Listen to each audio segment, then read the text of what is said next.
नमस्कार, स्वागत है आपका आपके सितारे में और मैं हूं आपके साथ प्राची पाराशर। कल के एपिसोड में हमने आपको 6 काल सर्प दोषों और उनके उपायों के बारे में बताया था। आज हम आपको 6 और काल सर्प दोषों और उनके उपायों के बारे में बताएंगे और ये आपको बताएंगे पंडित वैभवनाथ शर्मा। साथ ही जानेंगे आपका साप्ताहिक राशिफल। तो देर कैसे, शुरू करते हैं आपके सितारे। कुंडली में है काल सर्प दोष, मंडरा रहा है मुसीबतों का खतरा। तो जानिए पंडित वैभवनाथ शर्मा से काल सर्प दोष निवारण के उपाय। आपके सितारे में आप अपनी हर परेशानी का हल प्राप्त कर सकते हैं और अपने सवाल पूछ सकते हैं। स्टूडियो में साथ देने के लिए मौजूद हैं विश्वविख्यात ज्योतिषाचार्य और वास्तुशास्त्री पंडित वैभवनाथ शर्मा। आचार्य जी, आपका हार्दिक स्वागत है। जी नमस्कार।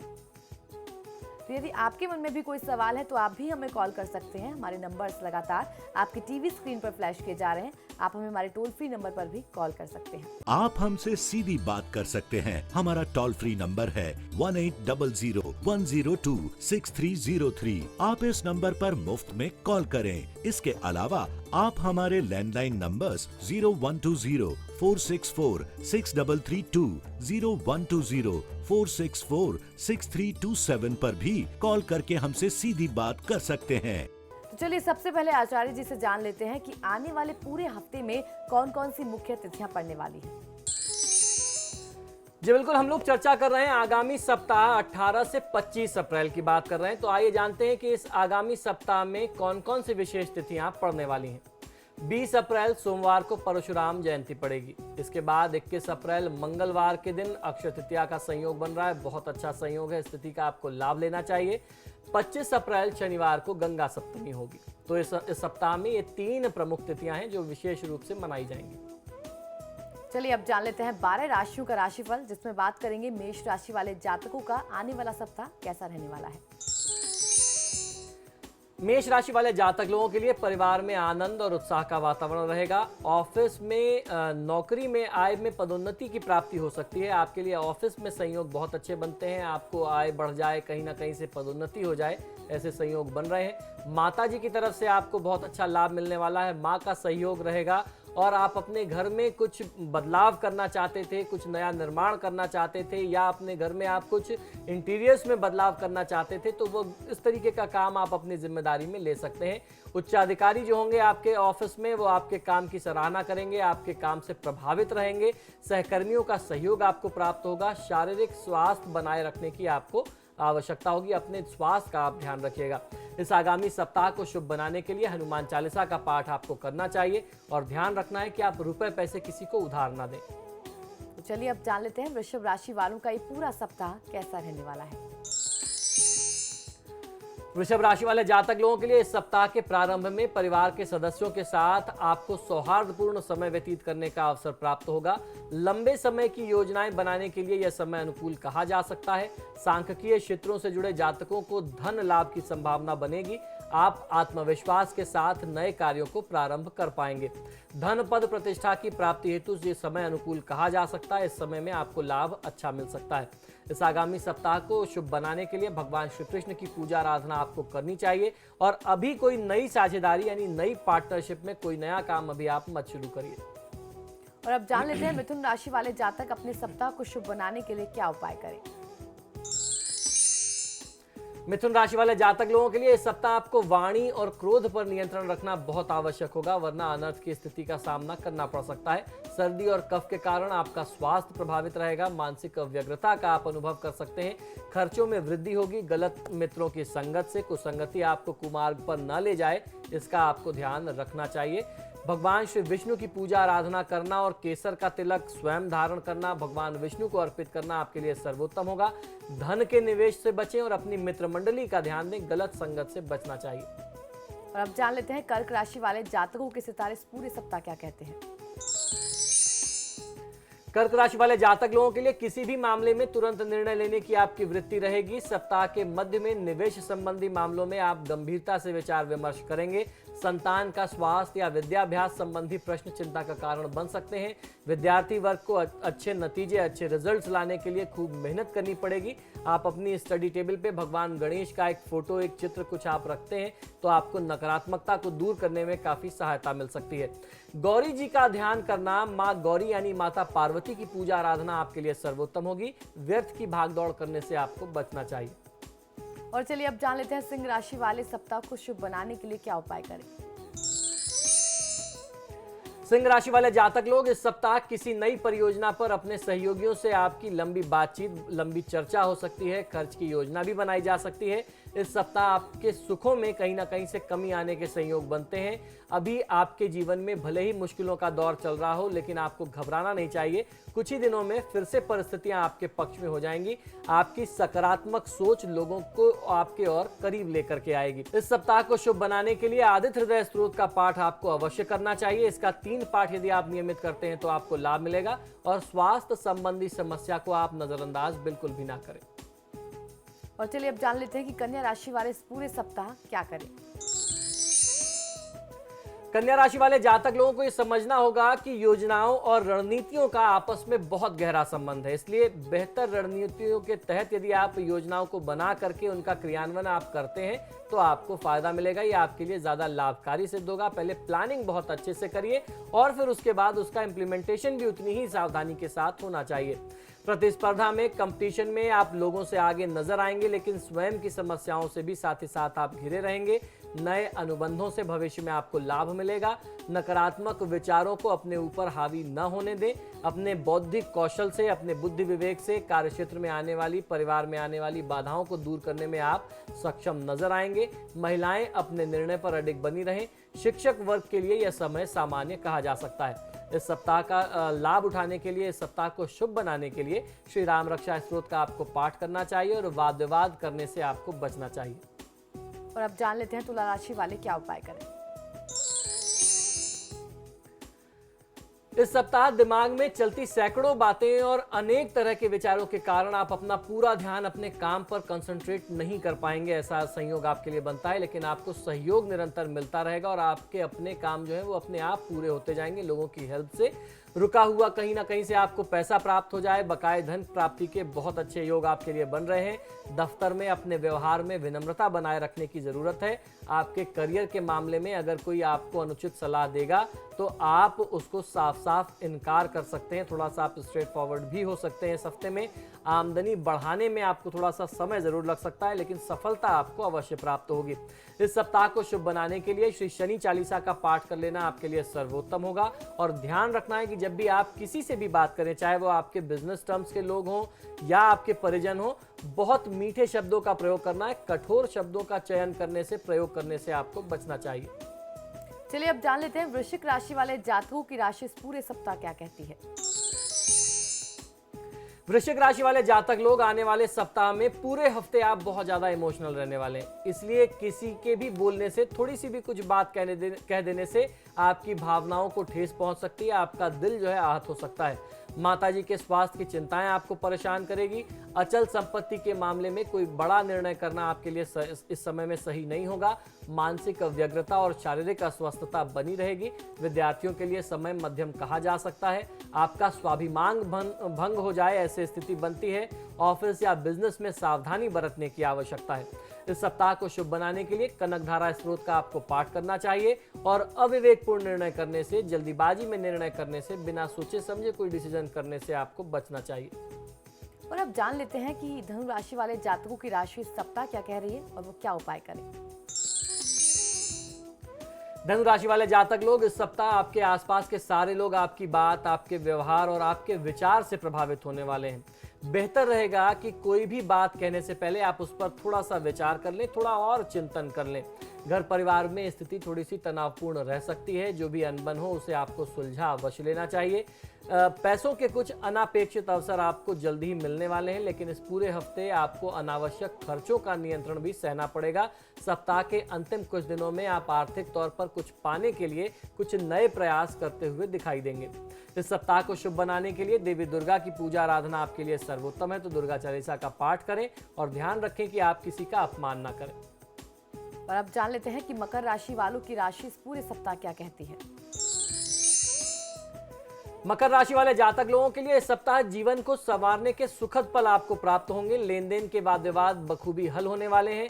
प्रतियोगी व शैक्षणिक क्षेत्रों में आपको उन्नति प्राप्त होगी। समय शुभ रहेगा, लेकिन मानसिक रूप से कुछ परेशानियां आपको परेशान करेंगी। नए कार्य का प्रारंभ करने के लिए, नए व्यावसायिक साहस के लिए सप्ताह का जो कुछ शुरुआती दौर है, कुछ शुरुआती दिन है, कम से कम 3 दिन जो होंगे वेडनेसडे थर्सडे तक आपके लिए शुभ होंगे। इस सप्ताह परिवार के लिए समय निकालना आपके लिए मुश्किल होगा। कार्यभार बढ़ेगा, लेकिन पुराने मित्रों से मुलाकात होने से ऐसी संभावना बनती है कि आपकी उनसे मुलाकात हो जाए, जिसकी वजह से आपके टेंशन, आपके तनाव से आपको कुछ मुक्ति मिल जाए। इस सप्ताह को शुभ बनाने के लिए ऋणमोचक गणपति स्त्रोत का पाठ आपको करना चाहिए और क्रोध से आपको बचना है। और चलिए अब जान लेते हैं कुंभ राशि वालों का इस सप्ताह कैसा रहने वाला है। कुंभ राशि वाले जातक लोग, इस सप्ताह आप हर कार्य को दृढ़ मनोबल और आत्मविश्वास के साथ कर सकेंगे।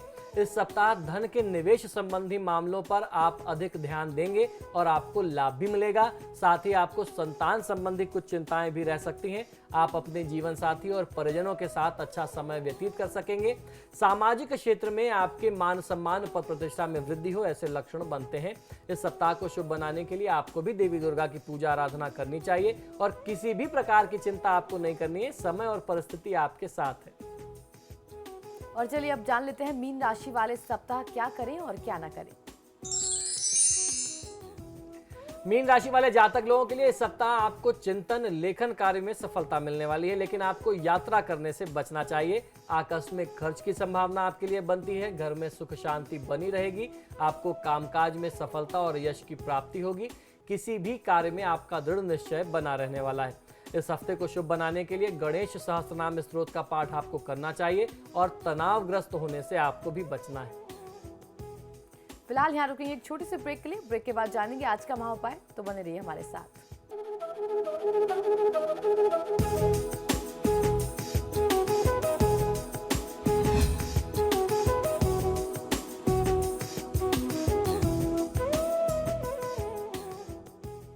ब्रेक के बाद आपका स्वागत है। चलिए अब जान लेते हैं आज का महाउपाय।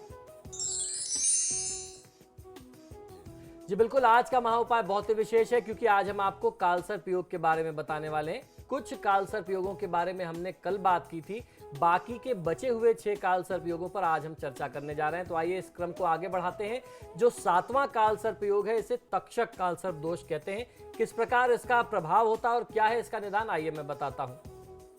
कुंडली के 7वें घर में यदि राहु आ जाए और पहले घर में केतु हो और बाकी के 7 ग्रह जो हैं इन दोनों के मध्य आ जाने से तक्षक कालसर्प दोष का निर्माण होता है। सबसे पहले तो तक्षक कालसर्प का बुरा प्रभाव जातक के स्वास्थ्य पर, सेहत पर पड़ता है। यह योग जीवन साथी से लंबे समय तक के लिए दूरी देने वाला होता है, वियोग की स्थिति को जन्म देता है। जातक के शरीर में रोगों से लड़ने की शक्ति, आपकी जो रोग प्रतिरोधक क्षमता है वो बहुत कम हो जाती है और इसलिए वह बार बार बीमार पड़ता रहता है। दूसरा बुरा प्रभाव जातक के वैवाहिक जीवन पर पड़ता है। या ये तो जातक के वैवाहिक जीवन में या तो ये विवाह होने में विलंब लाता है, और अगर बहुत देर से विलंब से विवाह हो भी जाए तो बहुत अच्छा सब कुछ नहीं चलता। यदि विवाह हो भी जाता है तो विवाह के कुछ सालों के पश्चात पति पत्नी में इतनी दूरियां आ जाती हैं कि एक घर में रहने के बावजूद भी वे दोनों अजनबियों जैसा जीवन व्यतीत करते हैं, ऐसा व्यवहार करते हैं। इसके पश्चात जातक को अपने व्यवसाय में सहकर्मियों द्वारा धोखा मिलता है और उनको काफ़ी नुकसान उठाना, बहुत भारी नुकसान उठाना पड़ सकता है। ऐसे लक्षण इसके होते हैं। तो आइए जानते हैं तक्षक कालसर्प दोष के निवारण के क्या उपाय करने चाहिए। तक्षक कालसर्प योग के निवारण के लिए 11 नारियल आपको बहते हुए जल में प्रवाहित करने हैं और ये सभी नारियल एक ही दिन में, एक ही बार में आपको करने हैं। किसी भी महादेव के, शिव की किसी भी एक अच्छी सी तिथि में आप ये उपाय कर सकते हैं। सफेद कपड़े और चावल का दान करना भी आपको बहुत अच्छा लाभ देगा। 8वां उपाय है कर्कोटक कालसर्प दोष। कुंडली में जब राहु 8वें घर में आ जाए और केतु दूसरे घर में आ जाए तो बाकी सभी ग्रह इनके बीच में फंसे होते हैं, इनके मध्य में आ जाते हैं, तो कर्कोटक कालसर्प दोष का निर्माण होता है। कर्कोटक कालसर्प दोष के प्रभाव से जातक के जीवन पर बहुत बुरा असर पड़ता है। जातक हमेशा सभी के साथ कटुवाणी का प्रयोग करता है, जिस वजह से उसके संबंध अपने परिवार से बिगड़ जाते हैं और वो उनसे दूर चला जाता है। कई मामलों में पुश्तैनी जायदाद से भी हाथ धोना पड़ सकता है जातक को। जातक खाने पीने की गलत आदतों की वजह से अपने स्वास्थ्य को बिगाड़ लेता है। कई बार जहर खाने की वजह से मौत भी हो जाती है या फूड पॉइजनिंग जैसी समस्या भी सामने आती है। पारिवारिक सुख न होने की वजह से कई बार विवाह न होना, विवाह में देरी जैसे होने के परिणाम सामने आते हैं। लेकिन इस दोष की वजह से जातक को शारीरिक संबंधों की हमेशा कमी रहती है और वह विवाह का पूर्ण आनंद प्राप्त नहीं कर पाता। कर्कोटक कालसर्प दोष का निवारण आप कैसे कर सकते हैं, ये भी समझ लीजिए। कर्कोटक कालसर्प योग होने पर बटुक भैरव के मंदिर में जाकर के उन्हें दही गुड़ का भोग लगाना चाहिए और बटुक भैरव स्तोत्र का पाठ करना, उनकी पूजा नियमित रूप से करना आपको लाभ देगा। शीशे के 8 टुकड़े जल में अगर आप प्रवाहित करें, बहते हुए पानी में प्रवाहित करें तो आपको फायदा मिलेगा। इसके बाद 9वां योग होता है शंखचूड़ कालसर्प दोष। राहु कुंडली के 9वें घर में और केतु कुंडली के तीसरे घर में यदि आ जाए और बाकी ग्रह इनके मध्य में फंसे हुए हों तो इसे शंखचूड़ कालसर्प योग कहते हैं। शंखचूड़ कालसर्प योग का जातक के जीवन पर बहुत बुरा असर पड़ता है। जातक को जीवन के किसी भी क्षेत्र में किस्मत या भाग्य का साथ नहीं मिलता। बने बनाए काम बिना किसी कारण के बिगड़ जाते हैं, उसमें विघ्न और बाधा आती है। भाग्य का अच्छा फल नसीब नहीं हो पाता। छोटे भाई से मनचाहा व्यवहार नहीं मिलता। जातक को जीवनचर्या के लिए अधिक मेहनत करनी पड़ती है। जातक के बचपन में उसके पिता पर इस दोष का बुरा असर पड़ता है और लोग कहते हैं कि इस बच्चे के आने के बाद से घर में समस्याएं आने लगी हैं। ऐसा उस बच्चे के बारे में बचपन से ही चर्चा शुरू हो जाती है। ये कालसर्प, इस प्रकार का कालसर्प एक तरीके से पितृदोष का निर्माण करने वाला कालसर्प दोष भी होता है। इसके प्रभाव से जातक को जीवन में हमेशा असफलता, नाकामयाबी और आर्थिक संकटों जैसी परेशानियों से जूझना पड़ता है। शंखचूड़ कालसर्प दोष के निवारण के लिए क्या सरल उपाय कर सकते हैं, आइए बताता हूँ। शंखचूड़ नामक कालसर्प दोष की शांति के लिए महाशिवरात्रि या महादेव की किसी भी पुण्यतिथि में आपको रात में सोने से पहले अपने सिराने के पास थोड़ा सा जौ रखना चाहिए और अगले दिन आपको उसे पशु पक्षियों को खिला देना चाहिए। इसके अलावा 5 मुखी, 8 मुखी और 9 मुखी रुद्राक्ष के एक एक दाने आप गले में धारण करें लाल धागे में, तो आपको फायदा मिलेगा। इसके बाद बारी आती है 10वें योग की, जिसे कहते हैं घातक कालसर्प दोष। कुंडली में जब राहु 10वें घर में आ जाए और केतु 4थे घर में हो और बाकी सभी ग्रह इनके मध्य फंसे हुए हो तो जातक की कुंडली में कालसर्प दोष जो है वो घातक नाम का कालसर्प दोष निर्मित हो जाता है। इस योग में माता पिता से मनचाहा सुख नसीब नहीं हो पाता। घातक कालसर्प जातक के जीवन पर बहुत बुरा प्रभाव डालता है। जातक हमेशा व्यवसाय और नौकरी की परेशानियों से जूझता रहता है। यदि वह नौकरी करता है तो उसके संबंध उच्च अधिकारियों से ठीक नहीं बन पाते, तरक्की नहीं हो पाती। कई वर्षों तक एक ही पद पर कार्य करता रहता है और इसलिए कभी भी वह अपने काम से, अपने पद से, अपनी प्रतिष्ठा से संतुष्ट नहीं हो पाता और बार बार व्यवसाय या नौकरी बदलनी पड़ती है। इस कालसर्प का माता पिता के स्वास्थ्य पर भी बहुत बुरा प्रभाव पड़ता है और किसी कारण से जातक को उनसे पृथक यानी अलग रहने का योग भी बन जाता है। तो किस प्रकार आप घातक कालसर्प योग का निदान कर सकते हैं, आइए समझ लेते हैं। घातक कालसर्प योग के निवारण के लिए पीतल के बर्तन में आपको करना यह है कि गंगा जल भर करके आप अपने पूजा स्थान में रखें। 4 मुखी रुद्राक्ष का एक दाना, 8 मुखी और 9 मुखी रुद्राक्ष के एक एक दाने आप हरे रंग के धागे में अपने गले में धारण करते हैं तो आपको फायदा मिलेगा। इसके बाद बारी आ जाती है विषधर कालसर्प योग की। जब राहु 11वें स्थान पर और केतु 5वें स्थान पर हो और बाकी के सभी ग्रह 7 ग्रह इनके मध्य में फंसे हुए हो तो कुंडली में विषधर कालसर्प योग का निर्माण हो जाता है। इस योग में कमाई मन मुताबिक नहीं होती। बड़े भाइयों से वाद विवाद और तकलीफ की स्थिति उठानी पड़ती है। बड़े भाई बहनों से संबंध अच्छे नहीं रहते। विषधर कालसर्प योग जातक के जीवन पर बहुत बुरा प्रभाव डालता है। इस दोष के कारण जातक को आंखों और हृदय से संबंधित रोग होते हैं। जातक की याददाश्त कमजोर होती है, इसलिए वह पढ़ाई में बहुत अच्छा परफॉर्म नहीं कर पाते, पढ़ाई भी अच्छे से नहीं कर पाते। जातक को हमेशा व्यवसाय में उचित लाभ नहीं मिलता। जातक अधिक पैसा लगा करके कम मुनाफा कमा पाता, यानी इन्वेस्टमेंट बहुत होती है, रिटर्न कम होता है। इस योग के चलते जातक आर्थिक परेशानियों में सदैव घिरा रहता है। प्रेम संबंधों में धोखा ही धोखा मिलता है और विवाह के उपरांत बच्चों के जन्म में भी समस्याओं का सामना करना पड़ता है। जन्म के बाद बच्चों के स्वास्थ्य भी हमेशा खराब ही रहते हैं। तो आइए जानते हैं विषधर कालसर्प दोष का आप निदान कैसे कर पाएंगे। विषधर कालसर्प योग के निदान के लिए आपको करना यह है कि परिवार के सदस्यों की संख्या के बराबर नारियल लेकर के एक एक नारियल पर उनका हाथ लगवा करके बहते हुए जल में आप प्रवाहित करें। मान लीजिए कि परिवार में 5 सदस्य हैं तो 5 नारियल ले आइए, एक एक आदमी के हाथ लगवा करके उस नारियल को आप जल में प्रवाहित कर दीजिए। भगवान शिव के मंदिर में जाकर के शुभ तिथियों में पूजा पाठ करना, दान दक्षिणा देना भी इस उपाय को दूर करता है। इसके बाद बारी आ जाती है शेषनाग कालसर्प दोष पर। कुंडली के 12वें घर में राहु, 6ठे घर में केतु और बाकी सभी ग्रह इनके मध्य में यदि जब फंसे हो तो शेषनाग काल सर्प दोष का निर्माण होता है। इस योग में अपने धन को दूसरे के लिए खर्च करने का स्वभाव व्यक्ति का होता है। अपने पैसे का लाभ, उसका सुख आप खुद नहीं ले पाते। दूसरों के लिए काम करने की यानी नौकरी करने की आदत होती है, जिसके कारण स्वयं अपने परिवार के लिए आप परेशानी का सबब बने रहते हैं। शेषनाग काल सर्प दोष जातक के जीवन में कई प्रकार की समस्याएं उत्पन्न करता है। जातक हमेशा गुप्त शत्रुओं से के डर में जीता है। अपने गुप्त शत्रु आपके अधिक हो जाते हैं उस समय, और वो आपको समय समय पर नुकसान पहुंचाते हैं। जातक हमेशा कोई ना कोई स्वास्थ्य संबंधी समस्या से भी घिरा रहता है, इसलिए उसके इलाज पर अधिक खर्च होता है। इस दोष के कारण जातक जन्म स्थान से दूर रहता है। गलत कार्यों में भाग लेने से जेल यात्रा भी संभावित होती है। शेषनाग काल सर्प दोष निवारण के लिए आप क्या उपाय कर सकते हैं? शेषनाग काल सर्प दोष होने पर महाशिवरात्रि जैसी किसी भी पुण्यतिथि में आपको करना यह कि उस रात्रि से पूर्व एक रात्रि को लाल कपड़े में सौंफ को बांध करके आप अपने घर के सिरहाने रखें, और अगले दिन सुबह यानी उस तिथि में अगर महाशिवरात्रि के दिन करना है तो उससे एक रात पहले आपको बांध करके लाल कपड़े में सौंफ रखना है अपने बेडरूम में, और आपको महाशिवरात्रि के दिन उसे खा लेना है। दूध और जलेबी का दान करना, महादेव की किसी भी रूप में पूजा आराधना करना आपके लिए शुभ और कल्याणकारी होगी। तो आज के महाउपाय में हमने जाना कि कैसे काल सर्प दोष से हम मुक्ति पा सकते हैं। बहुत बहुत शुक्रिया आचार्य जी। जी धन्यवाद। फिलहाल आपके सितारे में इतना ही। आप देखते रहिए समाचार प्लस।